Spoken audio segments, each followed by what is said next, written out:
Hello everyone, welcome back to Kolhan UG hub. आप सभी का एक बार फिर से बहुत बहुत स्वागत है। आज हम डिजिटल एजुकेशन के यूनिट 4 का बहुत ही इंटरेस्टिंग टॉपिक पढ़ने वाले हैं, जिसका नाम है ई गवर्नेंस। आज के टाइम में शायद ही कोई ऐसा व्यक्ति होगा जिसने किसी न किसी फॉर्म में ई गवर्नेंस का यूज ना किया हो। चाहे ऑनलाइन स्कॉलरशिप के लिए अप्लाई करना हो, आधार कार्ड अपडेट करवाना हो, पैन कार्ड बनाना हो, ट्रेन टिकट बुक करनी हो, ऑनलाइन इलेक्ट्रिसिटी बिल भरना हो या डिजिटल लॉकर से अपने डॉक्यूमेंट्स डाउनलोड करने हो। हम सभी रोजाना किसी न किसी डिजिटल गवर्नमेंट सर्विस का यूज करते हैं, लेकिन अक्सर स्टूडेंट सिर्फ इन सर्विसेज को यूज करते हैं। उनके पीछे जो कॉन्सेप्ट काम करता है उसके बारे में ज़्यादा नहीं सोचते। इसी वजह से आज का लेक्चर बहुत इम्पोर्टेंट है। इस लेक्चर के बाद आप सिर्फ ई गवर्नेंस की डिफिनेशन ही नहीं जानेंगे, बल्कि ये भी समझ पाएंगे कि इसकी ज़रूरत क्यों पड़ी, इसने गवर्नमेंट को काम करने के तरीके को कैसे बदला और आज के डिजिटल इंडिया में इसका रोल क्या है। इसलिए पूरे लेक्चर को ध्यान से देखिए, क्योंकि हर टॉपिक एक दूसरे से कनेक्टेड है और अगर शुरुआत अच्छे से समझ आ गई तो आगे का कॉन्सेप्ट भी बहुत आसान लगने लगेगा। सबसे पहले एक छोटी सी सिचुएशन इमेजिन कीजिए। मान लीजिए आज से लगभग 15 या 20 साल पहले किसी व्यक्ति को अपना birth certificate, caste certificate, income certificate या रेसिडेंटल सर्टिफिकेट बनानी होती थी। उस समय इंटरनेट का यूज इतना कॉमन नहीं था और गवर्नमेंट ऑफिस भी पूरी तरह डिजिटल नहीं थे। इसीलिए सबसे पहले उस व्यक्ति को गवर्नमेंट ऑफिस जाना पड़ता था, वहाँ से एप्लीकेशन फॉर्म लेना होता था, फिर उसे मैन्युअली भरना पड़ता था। अगर फॉर्म भरते वक्त कोई गलती हो जाती थी तो नए फॉर्म भरना पड़ता था। इसके बाद अलग अलग डॉक्यूमेंट्स अटैच करने होते थे और फाइल को वेरिफिकेशन के लिए कई डिपार्टमेंट्स में भेजा जाता था। कभी कभी ऑफिसर्स अवेलेबल नहीं होते थे, कभी फाइल्स किसी टेबल्स या पेंडिंग रह जाती थी और कभी एक छोटी सी कमी की वजह से एप्लीकेंट को दोबारा ऑफिस बुलाया जाता था। अगर कोई व्यक्ति गांव से आता था तो उसका पूरा दिन सिर्फ एक सर्टिफिकेट के लिए खराब हो जाता था। इस प्रोसेस में सिर्फ समय ही नहीं लगता था, बल्कि ट्रैवलिंग का खर्चा, फिजिकल एफर्ट्स और अननेसेसरी वेटिंग भी शामिल होती थी। सोचिए, अगर किसी को 2 या 3 सर्टिफिकेट्स बनवाने होते तो उसके लिए ये प्रोसेस कितनी थकाने वाली और परेशानी भरी होती होगी। अब इसी सिचुएशन को आज के समय में कंपेयर कीजिए। आज हम अपने मोबाइल फ़ोन या लैपटॉप की मदद से गवर्नमेंट पोर्टल पर जाके ऑनलाइन एप्लीकेशन भर सकते हैं, ज़रूरी डॉक्यूमेंट स्कैन करके अपलोड कर सकते हैं। एप्लीकेशन सबमिट होने के बाद उसका स्टेटस भी ऑनलाइन ट्रैक किया जा सकता है। कई सर्विसेज में सर्टिफिकेट अप्रूव होते ही पीडीएफ फॉर्मेट में डाउनलोड भी किया जा सकता है। अगर किसी डॉक्यूमेंट में करेक्शन करना हो तो उसके लिए भी ऑनलाइन फैसिलिटी अवेलेबल होती है। गवर्नमेंट ऑफिसेस के रिकॉर्ड्स भी धीरे धीरे डिजिटल होते जा रहे हैं, जिसके फाइल्स ढूंढने में कम समय लगते हैं और इन्फॉर्मेशन को मैनेज करना पहले के कंपैरिजन में काफ़ी आसान हो गया है। यानी पहले जहां एक छोटे से काम के लिए कई बार ऑफिस जाना पड़ता था, आज वही काम कुछ ही मिनट्स में ऑनलाइन कंप्लीट हो सकता है। इसी बदलाव ने गवर्नमेंट एडमिनिस्ट्रेशन को एक नए युग में पहुंचाया है और इसी डिजिटल ट्रांसफॉर्मेशन को हम ई गवर्नेंस का नाम से जानते हैं। अब सवाल आता है कि आखिर ई गवर्नेंस का एक्चुअल मीनिंग क्या है। इस वर्ड को समझने के लिए पहले इसके दोनों पार्ट्स को अलग अलग समझते हैं। सबसे पहला वर्ड है इलेक्ट्रॉनिक, यानी ई। इलेक्ट्रॉनिक का मतलब सिर्फ कंप्यूटर नहीं होता, इसका मतलब है डिजिटल टेक्नोलॉजी का यूज करना। इसके अंदर computer, laptop, smartphone, internet, software, online portals, cloud storage, digital database और कम्युनिकेशन टेक्नोलॉजी जैसे कई टूल शामिल होते हैं। दूसरा वर्ड है गवर्नेंस। गवर्नेंस का हिंदी मीनिंग होता है शासन या प्रशासन, यानी गवर्नमेंट के द्वारा देश या राज्य को चलाना, कानून और पॉलिसीज़ को इम्प्लीमेंट करना और सिटीजन्स को पब्लिक सर्विस प्रोवाइड करना। जब हम इन दोनों वर्ड्स को मिला देते हैं तो बनता है इलेक्ट्रॉनिक गवर्नेंस, यानी ई गवर्नेंस। इसका सिंपल सा अर्थ है कि गवर्नमेंट अपने काम और पब्लिक सर्विस को डिजिटल टेक्नोलॉजी की मदद से चलाए। दूसरे शब्दों में कहे तो ई गवर्नेंस का मतलब होता है इंफॉर्मेशन एंड कम्युनिकेशन टेक्नोलॉजी।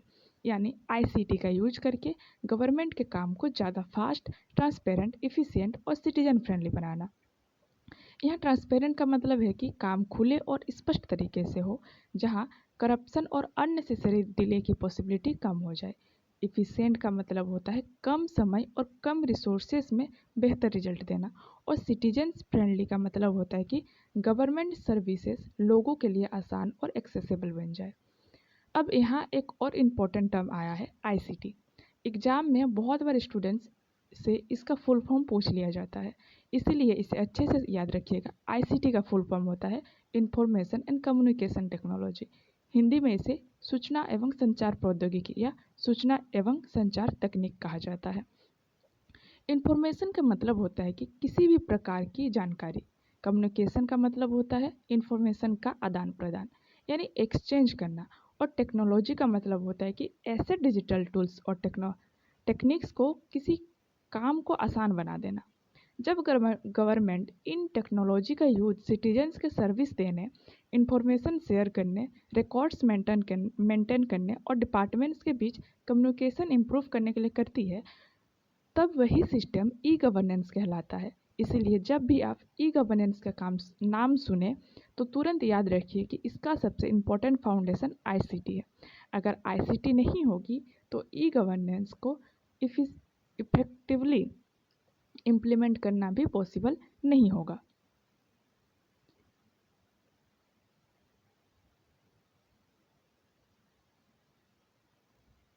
लेकिन सिर्फ डिफिनेशन जान लेना ही काफ़ी नहीं होता।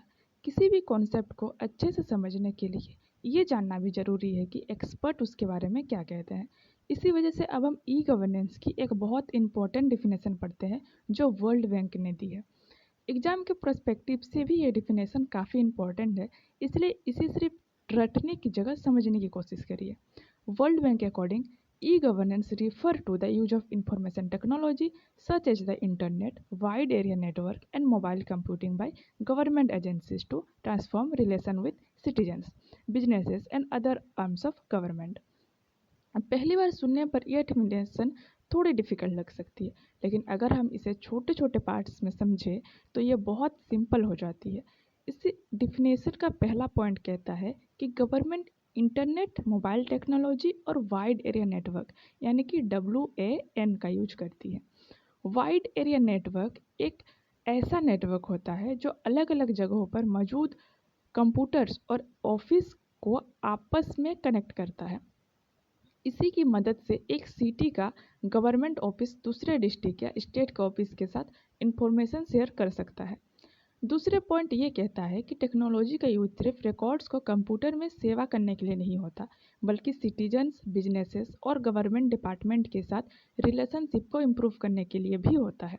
यानी ई गवर्नेंस का असली पर्पस सिर्फ डिजिटल होना नहीं, बल्कि गवर्नमेंट और लोगों के बीच कम्युनिकेशन का बेहतर बनाना है। अब एक प्रैक्टिकल एग्जाम्पल से इस डिफिनेशन को और क्लियरली समझते हैं। मान लीजिए किसी स्टूडेंट को स्कॉलरशिप के लिए अप्लाई करना है। अगर पूरा प्रोसेस ऑफलाइन हो तो उसे अलग अलग ऑफिस में जाना पड़ेगा, डॉक्यूमेंट वेरीफाई करवाना पड़ेगा और एप्लीकेशन की प्रोसेस जानने के लिए बार बार इंक्वायरी करनी पड़ेगी। लेकिन जब वही प्रोसेस ई गवर्नेंस को के थ्रू होता है तो स्टूडेंट ऑनलाइन रजिस्ट्रेशन करता है, डॉक्यूमेंट्स अपलोड करता है, एप्लीकेशन सबमिट करता है और उसके बाद अपने मोबाइल या कंप्यूटर से एप्लीकेशन को स्टेटस भी चेक कर सकता है।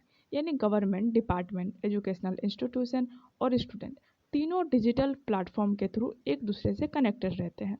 इसी तरह अगर किसी बिजनेस को जीएसटी रजिस्ट्रेशन करवाना हो या टैक्स रिटर्न फाइल करनी हो तो उसके लिए भी ऑनलाइन पोर्टल्स अवेलेबल है। गवर्नमेंट के अलग अलग डिपार्टमेंट्स भी आपस में डिजिटली इंफॉर्मेशन एक्सचेंज करते हैं। इसलिए वर्ल्ड बैंक के डेफिनेशन का मेन आइडिया ये है कि टेक्नोलॉजी सिर्फ मशीन का यूज नहीं है, बल्कि लोगों और गवर्नमेंट के बीच एक स्ट्रॉन्ग, फास्ट और ट्रांसपेरेंट कनेक्शन बनाना है। अगर एग्जाम में आपसे पूछा जाए कि वर्ल्ड बैंक की डेफिनेशन का सिंपल मीनिंग क्या है, तो आप लिख सकते हैं कि e governance is the use of digital technology by government to improve interaction and service delivery for citizen, businesses and government departments. ये लाइन शॉर्ट भी है और कॉन्सेप्ट को भी क्लियरली एक्सप्लेन करती है। अब यहाँ से एक और इम्पोर्टेंट टॉपिक शुरू होता है जिसका नाम है डिजिटल इंडिया। आज के समय में जब भी ई गवर्नेंस की बात होती है, डिजिटल इंडिया प्रोग्राम का नाम जरूर लिया जाता है। दोनों एक दूसरे से बहुत क्लोजली कनेक्टेड है। सबसे पहले एक बात याद रखिए कि डिजिटल इंडिया एक गवर्नमेंट प्रोग्राम है, जबकि ई गवर्नेंस एक कॉन्सेप्ट और सिस्टम है। दोनों सेम चीज़ नहीं है। बहुत से स्टूडेंट्स एग्जाम में इन दोनों को एक ही समझ लेते हैं, लेकिन इनके बीच डिफरेंस समझना बहुत ज़रूरी है। ई गवर्नेंस बताता है कि गवर्नमेंट डिजिटली टेक्नोलॉजी का यूज करके सर्विस कैसे प्रोवाइड करेगी, जबकि डिजिटल इंडिया एक नेशनल मिशन है जो पूरे देश को डिजिटली इम्पावर करने के लिए शुरू किया गया है। इसलिए हम कह सकते हैं कि डिजिटल इंडिया ने ई गवर्नेंस को और ज़्यादा स्पीड और सपोर्ट दिया है। डिजिटल इंडिया प्रोग्राम को 1 जुलाई 2015 को लॉन्च किया गया था। इस इनिशिएटिव का मेन विजन था इंडिया को एक डिजिटली एम्पावर्ड सोसाइटी और नॉलेज इकोनॉमी में बदलना। ये दोनों टर्म्स एग्जाम में भी पूछे जा सकते हैं, इसलिए इनका मीनिंग समझना बहुत ज़रूरी है। डिजिटली एम्पावर्ड सोसाइटी का मतलब है कि ऐसा समाज जहां हर सिटीजन डिजिटल टेक्नोलॉजी का यूज कर सके, चाहे कोई गांव में रहता हो या शहर में। उसके पास गवर्नमेंट सर्विस तक पहुंचने के लिए डिजिटल ऑप्शन होना चाहिए। इसका मतलब सिर्फ इंटरनेट चलाना नहीं है, बल्कि ऑनलाइन एजुकेशन लेना, डिजिटल बैंकिंग करना, गवर्नमेंट स्कीम के लिए अप्लाई करना, ऑनलाइन हेल्थ सर्विस का यूज करना और डिजिटल डॉक्यूमेंट्स को एक्सेस करना भी इस विजन का हिस्सा है। अब दूसरा टर्म है नॉलेज इकोनॉमी।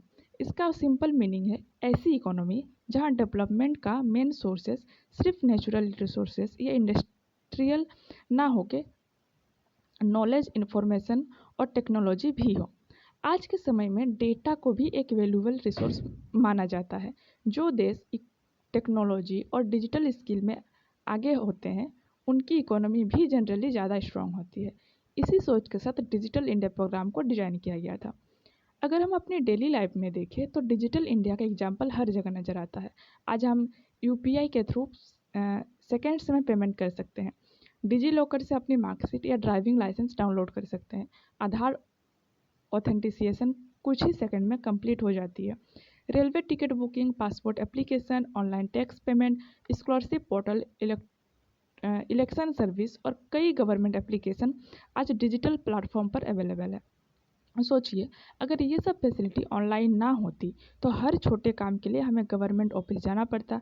इसी वजह से डिजिटल इंडिया ने सिटीजन्स का टाइम भी बचाया, ट्रैवलिंग कॉस्ट भी कम की और गवर्नमेंट सर्विस को पहले से काफ़ी ज़्यादा एक्सेसिबल बना दिया।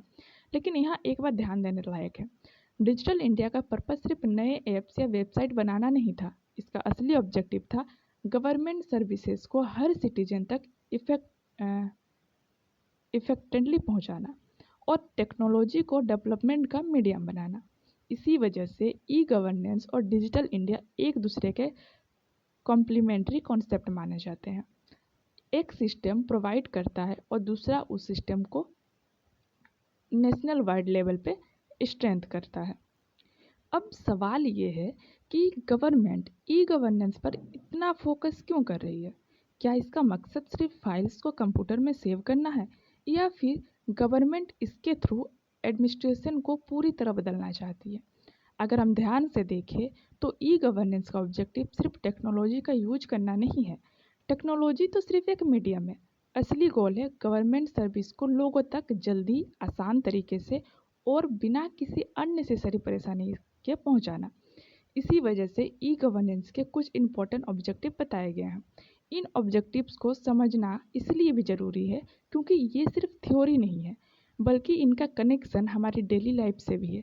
जब भी गवर्नमेंट को नए डिजिटल पोर्टल लॉन्च करनी होती है या किसी सर्विस को ऑनलाइन करती है, उसके पीछे इन्हीं ऑब्जेक्टिव में से एक या एक से ज़्यादा ऑब्जेक्टिव्स काम कर रहे होते हैं। सबसे पहला ऑब्जेक्टिव है बेटर सर्विस डिलीवरी, यानी कि बेहतर सेवा प्रदान करना। इसका मतलब है सिटीजन्स को गवर्नमेंट की सर्विसेज पहले से ज़्यादा फास्ट, सिंपल और कन्वेंशियन तरीके से प्रोवाइड करना। पहले किसी सर्टिफिकेट या लाइसेंस के लिए कई दिन तक ऑफिस के चक्कर लगाने पड़ते थे, लेकिन आज वही काम ऑनलाइन हो सकता है। गवर्नमेंट चाहती है कि लोगों का समय भी बचे और उन्हें अननेसेसरी वेटिंग का सामना भी ना करना पड़े। मान लीजिए किसी स्टूडेंट को स्कॉलरशिप के लिए अप्लाई करना है। अगर पूरा प्रोसेस ऑनलाइन अवेलेबल है तो उसे कॉलेज और गवर्नमेंट ऑफिस के बीच बार बार घूमने की ज़रूरत नहीं पड़ेगी। घर बैठे एप्लीकेशन सबमिट हो जाएगी, डॉक्यूमेंट्स अपलोड हो जाएगा और एप्लीकेशन का स्टेटस भी ऑनलाइन देखने को मिल सकता है। आप ई कल्याण का फॉर्म भरते हैं तो आप वो एग्जाम्पल आप ले सकते हैं। इसी को बेटर सर्विस डिलीवरी कहा जाता है, यानी गवर्नमेंट का एफर्ट है कि सर्विस सिटीजन के पास आए, ना कि सिटीजन को हर बार सर्विस के लिए गवर्नमेंट ऑफिस जाना पड़े। ये अप्रोच पब्लिक एडमिनिस्ट्रेशन को ज़्यादा मॉडर्न और सिटीजन फ्रेंडली बनाती है। दूसरा ऑब्जेक्टिव है ट्रांसपेरेंसी, यानी कि पारदर्शिता। ये शब्द आपने कई बार सुना होगा, लेकिन इसका एक्चुअल मीनिंग समझना जरूरी है। ट्रांसपेरेंसी का मतलब होता है कि गवर्नमेंट का काम खुले और स्पष्ट तरीके से हो, जहां इंफॉर्मेशन को अननेसेसरी छुपाया ना जाए और प्रोसेस को इजीली ट्रैक किया जा सके। पहले जब कोई फाइल गवर्नमेंट ऑफिस में जमा होती थी तो एप्लीकेंट को ये पता ही नहीं होता था कि फाइल किस स्टेज पर है, कब अप्रूव होगी, किस ऑफिसर के पास है या डिले किस वजह से हो रहा है। इसकी इन्फॉर्मेशन मिलना बहुत मुश्किल होता था। लेकिन ई गवर्नेंस के बाद कई departments online tracking system provide करते हैं। एप्लीकेशन सबमिट करने के बाद एक रेफरेंस नंबर मिलता है, जिसके थ्रू एप्लीकेंट कभी भी अपना स्टेटस चेक कर सकते हैं। इससे गवर्नमेंट का काम में ओपननेस आती है और लोगों का ट्रस्ट भी बढ़ता है। ट्रांसपेरेंसी करप्शन को कम करने में भी मदद करती है, क्योंकि जब प्रोसेस डिजिटली रिकॉर्ड होता है तो हर एक्टिविटी का एक डिजिटल रिकॉर्ड मेंटेन होता है। इसलिए ट्रांसपेरेंसी को ई गवर्नेंस का एक बहुत इंपॉर्टेंट ऑब्जेक्ट माना जाता है। इसके बाद तीसरा ऑब्जेक्टिव आता है अकाउंटेबिलिटी, यानी कि जवाबदेही। अकाउंटेबिलिटी का मतलब होता है कि हर गवर्नमेंट डिपार्टमेंट और हर ऑफिसर अपने काम के लिए रिस्पॉन्सिबल हो। अगर किसी एप्लीकेशन में अननेसेसरी डिले होता है या किसी सिटीजन की कंप्लेंट पेंडिंग रहती है, तो डिजिटल सिस्टम की मदद से यह पता लगाया जा सकता है कि फ़ाइल किस लेवल पर रुकी है और उसके लिए कौन रिस्पॉन्सिबल है। ऑफलाइन सिस्टम में कई बार रिस्पॉन्सिबिलिटी क्लियर नहीं होती थी, लेकिन ऑनलाइन सिस्टम में हर एक्शन डिजिटली रिकॉर्ड होता है। इससे गवर्नमेंट डिपार्टमेंट्स भी ज़्यादा रिस्पॉन्सिबल तरीके से काम करती है। एक सिंपल एग्जांपल लीजिए। अगर आपने ऑनलाइन कंप्लेन रजिस्टर की और कंप्लेन पोर्टल पर लिखा है कि प्रॉब्लम का सॉल्यूशन 7 दिन के अंदर दिया जाएगा, तो डिपार्टमेंट पर प्रेशर रहता है कि वो उस टाइम लिमिट के अंदर एक्शन ले। इसी प्रोसेस को अकाउंटेबिलिटी स्ट्रेंथ करना कहा जाता है। यानी ई गवर्नेंस सिर्फ सिटीजन्स की हेल्प नहीं करता, बल्कि गवर्नमेंट एम्प्लॉय को भी डिसिप्लिन और रिस्पॉन्सिबल तरीके से काम करने के लिए इनकरेज करता है। अगला ऑब्जेक्टिव है इफ़िशियंसी, यानी कि कार्यकुशलता। इफ़िशियंसी का सिंपल मीनिंग होता है कि किसी काम को कम समय, कम खर्चे और कम रिसोर्सेज का यूज करके बेहतर तरीके से कंप्लीट करना। सोचिए, अगर किसी ऑफिस में लाखों फाइल्स पेपर फॉर्मेट रखी हुई है, तो किसी पुरानी फाइल को ढूंढने में कितना समय लगेगा। लेकिन अगर वही रिकॉर्ड्स डिजिटली डेटाबेस में स्टोर हो तो सिर्फ कुछ सेकेंड्स में इंफॉर्मेशन सर्च की जा सकती है। इसी तरह ऑनलाइन प्रोसेसिंग से पेपर वर्क काम कम होता है, डुप्लीकेट रिकॉर्ड्स की प्रॉब्लम कम होती है और डेटा मैनेजमेंट भी आसान हो जाता है। गवर्नमेंट के लिए भी ये कॉस्ट इफेक्टिव होता है, क्योंकि प्रिंटिंग, स्टोरेज और मैनुअल रिकॉर्ड्स मेंटेनेंस पर होने वाले खर्चे कम हो जाते हैं। सिटीजन्स को भी इसका फ़ायदा मिलता है, क्योंकि उनके एप्लीकेशन जल्दी प्रोसेस होते हैं और सर्विसेज टाइम पे मिलती है। इसी वजह से इफ़िशियंसी को ई गवर्नेंस का सबसे इंपॉर्टेंट ऑब्जेक्टिव में शामिल किया गया है। अगला ऑब्जेक्टिव है सिटीजन्स पार्टिसिपेशन, यानी कि नागरिकों की भागीदारी बढ़ाना। डेमोक्रेसी में सिर्फ गवर्नमेंट का डिसीजन लेना ही इम्पोर्टेंट नहीं होता, बल्कि सिटीजन्स का पार्टिसिपेशन भी उतना ही ज़रूरी होता है।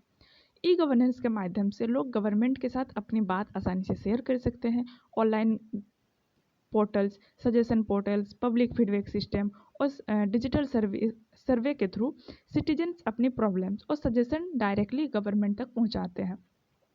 इससे गवर्नमेंट को भी ग्राउंड लेवल की इन्फॉर्मेशन मिलती है और लोगों को भी लगता है कि उनकी आवाज़ सुनी जा रही है। आज कई government department social media platform और ऑफिशियल वेबसाइट के थ्रू भी पब्लिक फीडबैक कलेक्ट करती है। यानी ई गवर्नेंस सिर्फ सर्विस प्रोवाइड करने तक सीमित नहीं है, बल्कि गवर्नमेंट और सिटीजन्स के बीच कम्युनिकेशन को भी स्ट्रांग बनाता है। तो अब तक हमने जितने भी ऑब्जेक्टिव्स देखे, उन सबका एक कॉमन पर्पस है, गवर्नमेंट को ज़्यादा इफेक्टिव बनाना और सिटीजन्स के लिए लाइफ को आसान बनाना। अगर आप इन सब ऑब्जेक्टिव्स को एक लाइन में समराइज करना चाहें तो याद रखिए कि ई गवर्नेंस का मेन एम है गवर्नमेंट सर्विस को फास्ट, ट्रांसपेरेंट, अकाउंटेबल, इफिशिएंट और सिटीजन सेंट्रिक बनाना। यहाँ एक नया टर्म्स आया, सिटीजन सेंट्रिक। सिटीजन सेंट्रिक का मतलब होता है कि पूरे सिस्टम का सेंटर गवर्नमेंट नहीं बल्कि सिटीजन हो, यानी प्लानिंग और सर्विस डिलीवरी इसी तरह से की जाए कि आम लोगों को मैक्सिमम बेनिफिट मिले। ये कॉन्सेप्ट मॉडर्न पब्लिक एडमिनिस्ट्रेशन का एक बहुत इंपॉर्टेंट प्रिंसिपल माना जाता है और ई गवर्नेंस इसी प्रिंसिपल पर काम करता है। अब जब हमने ये समझ आ गया कि ई गवर्नेंस किस पर्पस से इम्प्लीमेंट किया गया है, तो अगला स्टेप ये समझना है कि इस सिस्टम की खास बातें क्या है। आखिर ई गवर्नेंस को ट्रेडिशनल गवर्नेंस से अलग क्या बनाता है, कौन से फीचर्स इसे इसका इफेक्टिव बनाते हैं।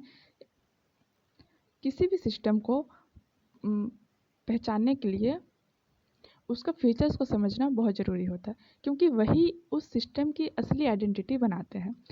जब एग्ज़ाम में फीचर्स ऑफ ई गवर्नेंस पूछा जाता है तो स्टूडेंट अक्सर सिर्फ पॉइंट याद कर लेते हैं, लेकिन अगर आप हर फीचर्स के पीछे की लॉजिक समझ लोगे तो आंसर लिखते वक्त आपको कभी कन्फ्यूजन नहीं होगी। चलिए एक एक फीचर्स को एग्जाम्पल के साथ समझते हैं। ई गवर्नेंस का सबसे पहला फीचर है स्पीड, यानी तेज़ी। इसका सीधा सा मतलब है कि गवर्नमेंट के काम पहले का कंपेरिजन में बहुत जल्दी कंप्लीट होते हैं। ट्रेडिशनल गवर्नेंस में किसी एप्लीकेशन को एक डिपार्टमेंट से दूसरे डिपार्टमेंट तक पहुंचने में ही कई दिन लग जाते थे। हर जगह फिजिकल फाइल भेजनी पड़ती थी, जिसमें डिले होना एक कॉमन बात थी। लेकिन डिजिटल सिस्टम में इंफॉर्मेशन कुछ ही सेकंड्स में ट्रांसफ़र हो सकती है। अगर किसी डिस्ट्रिक्ट ऑफिसर को स्टेट हेडक्वार्टर में रिपोर्ट भेजनी है तो उसके लिए कुरियर या डाक का वेट नहीं करना पड़ता। रिपोर्ट ईमेल या ऑनलाइन पोर्टल्स के थ्रू तुरंत भेजी जा सकती है।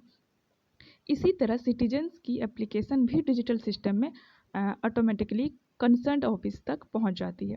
इससे डिसीजन मेकिंग प्रोसेस फास्ट होता है और लोगों को सर्विसेज जल्दी मिलती है। इसलिए स्पीड को ई गवर्नेंस का सबसे बड़ा एडवांटेज भी माना जाता है। दूसरा फीचर है ट्रांसपेरेंसी, यानी कि पारदर्शिता। इस वर्ड को हम ऑब्जेक्टिव में भी समझ चुके हैं, लेकिन फीचर्स के रूप में इसका मतलब थोड़ा और प्रैक्टिकल हो जाता है। डिजिटल सिस्टम में हर एक्टिविटी का इलेक्ट्रॉनिक रिकॉर्ड मेंटेन होता है। किस ऑफिसर ने फाइल कब रिसीव की, कब अप्रूव की और कब फॉरवर्ड की, ये सब इंफॉर्मेशन सिस्टम में सेव रहती है। इससे रिकॉर्ड्स को छुपाना या मैनिपुलेट करना पहले की कंपैरिजन में काफ़ी डिफ़िकल्ट हो जाती है। मान लीजिए आपने किसी गवर्नमेंट स्कीम के लिए ऑनलाइन अप्लाई किया है। अगर पोर्टल पर एप्लीकेशन स्टेटस अंडर वेरिफिकेशन या अप्रूव दिख रहा है तो आपको बार बार ऑफिस जाकर पूछने की ज़रूरत नहीं पड़ती। आप जो है वो खुद ही प्रोसेस को मॉनिटर कर सकते हैं। इसी वजह से ट्रांसपेरेंसी बढ़ती है और सिटीजन्स का गवर्नमेंट पर ट्रस्ट भी स्ट्रॉन्ग होता है। तीसरा फीचर है इफ़िशियंसी, यानी कि कार्यकुशलता। इफ़िशिएंट सिस्टम वही होता है जो कम रिसोर्सेज का यूज करके बेहतर रिजल्ट दे। डिजिटल रिकॉर्ड्स मेंटेन करने से पेपर वर्क कम होता है, फाइल मैनेजमेंट आसान होती है और डुप्लीकेट एंट्रीज की प्रॉब्लम भी कम हो जाती है। पहले एक ही इन्फॉर्मेशन को अलग अलग रजिस्टर में लिखना पड़ता था, जिसमें मिस्टेक होने की पॉसिबिलिटी भी ज़्यादा रहती थी। लेकिन अब एक बार डेटा एंटर करने के बाद उसे ज़रूरत के हिसाब से अलग अलग डिपार्टमेंट एक्सेस कर सकते हैं। इससे एम्प्लॉय का वर्कलोड भी कम होता है और गवर्नमेंट का ऑपरेशनल कॉस्ट भी रिड्यूस होता है। अगर किसी सिटीजन का रिकॉर्ड कुछ ही सेकंड में मिल जाए तो सर्विस भी जल्दी प्रोवाइड की जा सकती है। इसी वजह से ई गवर्नेंस एडमिनिस्ट्रेशन को ज़्यादा प्रोडक्टिव और ऑर्गेनाइज बनाता है। अगला फीचर है एक्सेसिबिलिटी, यानी कि सुलभता या आसान पहुंच। इस फीचर्स का मतलब है कि गवर्नमेंट सर्विस सिर्फ ऑफिस तक सीमित ना रहे बल्कि हर सिटीजन तक पहुंच सके। पहले लोगों को गवर्नमेंट ऑफिस का वर्किंग आवर्स का वेट करना पड़ता था। अगर ऑफिस बंद हो जाए तो अगले दिन फिर जाना पड़ता था, लेकिन ऑनलाइन पोर्टल 24/7 अवेलेबल होते हैं। इसका मतलब है कि कोई भी व्यक्ति अपने कन्वीनियंस के हिसाब से किसी भी समय एप्लीकेशन सबमिट कर सकता है। अगर कोई स्टूडेंट रात में स्कॉलरशिप फॉर्म भरना चाहे या कोई एम्प्लॉय संडे को टैक्स पेमेंट करना चाहता है तो वो आसानी से कर सकता है। इसी तरह दूर दराज के गांव में रहने वाले लोग भी इंटरनेट के थ्रू गवर्नमेंट सर्विस का बेनिफिट ले सकते हैं। हाँ, इसके लिए इंटरनेट कनेक्टिविटी और डिजिटल लिटरेसी ज़रूरी है, लेकिन जहाँ ये फैसिलिटी अवेलेबल है वहाँ एक्सेसिबिलिटी पहले से कंपेरिजन में काफ़ी इम्प्रूव हुई है। इसके बाद एक और इम्पॉर्टेंट फीचर आता है एक्यूरेसी, यानी कि शुद्धता या सही डेटा मैनेजमेंट। मैनुअल सिस्टम में ह्यूमन एरर होना बहुत कॉमन था। कभी नाम गलत लिख दिया जाता था, कभी डेट रॉन्ग एंटर हो जाती थी और कभी रिकॉर्ड्स खो भी जाते थे। डिजिटल सिस्टम में वैलिडेशन रूल्स और ऑटोमेट चेकिंग की वजह से मिस्टेक्स की पॉसिबिलिटी काफ़ी हद तक कम हो जाती है। अगर किसी एप्लीकेशन में मैंडेटरी इन्फॉर्मेशन फिल नहीं की गई है तो पोर्टल उसे सबमिट ही नहीं होने देता। इसी तरह डुप्लीकेट रिकॉर्ड्स को भी आइडेंटिफाई करना आसान हो जाता है। इसका रिजल्ट ये होता है कि गवर्नमेंट के पास ज़्यादा एक्यूरेट डेटा अवेलेबल रहती है और उसका बेसिस पर उसे बेटर डिसीजन के लिए जा सकता है, बेटर डिसीजन लिया जा सकता है। अगला फीचर है अकाउंटेबिलिटी यानी कि जवाबदेही। डिजिटल सिस्टम में हर एक्शन का रिकॉर्ड ऑटोमेटिकली सेव होता है, इसलिए ये देखना आसान होता है कि किस ऑफिसर ने कौन से काम कब किया और कितने समय में कंप्लीट किया। अगर किसी फाइल में अननेसेसरी डिले होता है तो उसका रीजन ट्रैक किया जा सकता है। इसी वजह से ऑफिसर्स भी अपने काम को ज़्यादा रेस्पॉन्सिबिलिटी के तौर पे करते हैं। एक तरह से डिजिटल सिस्टम गवर्नमेंट एम्प्लॉय के लिए भी परफॉर्मेंस मॉनिटरिंग का काम करता है। जब रेस्पॉन्सिबिलिटी क्लियर होती है तब एडमिनिस्ट्रेशन और ज़्यादा इफेक्टिव बन जाता है। अब एक बहुत इंटरेस्टिंग फीचर देखते हैं जिसे हम पेपरलेस गवर्नेंस का नाम से जानते हैं। नाम से ही समझ आ रहा है कि इसका संबंध कागजों से है। ट्रेडिशनल गवर्नेंस में हर काम के लिए बहुत सारे डॉक्यूमेंट्स प्रिंट करने पड़ते थे। फाइल्स, रजिस्टर्स और रिकॉर्ड्स को स्टोर करने के लिए अलग रूम्स की ज़रूरत पड़ती थी। लेकिन ई गवर्नेंस का एम है कि मैक्सिमम रिकॉर्ड्स डिजिटल फॉर्मेट में मेंटेन किया जाए। इससे पेपर की बचत होती है, स्टोरेज की प्रॉब्लम कम होती है और इन्वायरमेंट को भी इनडायरेक्ट बेनिफिट मिलता है। इसी वजह से आज कई डिपार्टमेंट्स ई ऑफिस सिस्टम और डिजिटल फाइल मैनेजमेंट का अडॉप्ट कर रही है। यहाँ एक बात याद रखना बहुत ज़रूरी है, इन सब फीचर्स का फाइनल ऑब्जेक्टिव्स अलग अलग नहीं है। Speed, transparency, efficiency, accessibility, accuracy और अकाउंटेबिलिटी, ये सब मिलकर एक ऐसा गवर्नेंस सिस्टम बनाते हैं जो ट्रेडिशनल गवर्नेंस का कंपेरिजन में ज़्यादा मॉडर्न, रिलेबल और सिटीजन फैसिलिटी फ्रेंडली होते हैं। इसी वजह से दुनिया का लगभग हर देश में गवर्नमेंट धीरे धीरे डिजिटल गवर्नेंस की तरफ बढ़ रही है। अब जब हमने ई गवर्नेंस की खास बातें समझ आ गई है तो अगला और बहुत इंपॉर्टेंट टॉपिक शुरू होता है। अब हम देखेंगे कि ई गवर्नेंस प्रैक्टिकली काम कैसे करती है, गवर्नमेंट किन किन लोगों के साथ डिजिटल कम्युनिकेशन करती है, सिटीजन्स के साथ अलग सिस्टम क्या होता है, बिजनेस के लिए अलग और गवर्नमेंट डिपार्टमेंट्स के लिए अलग कैसे होता है। इन्हीं रिलेशनशिप के बेसिस पे ई गवर्नेंस को 4 कैटेगरीज में डिवाइड किया गया है। पहला G2C यानी गवर्नमेंट टू सिटीजन, फिर G2G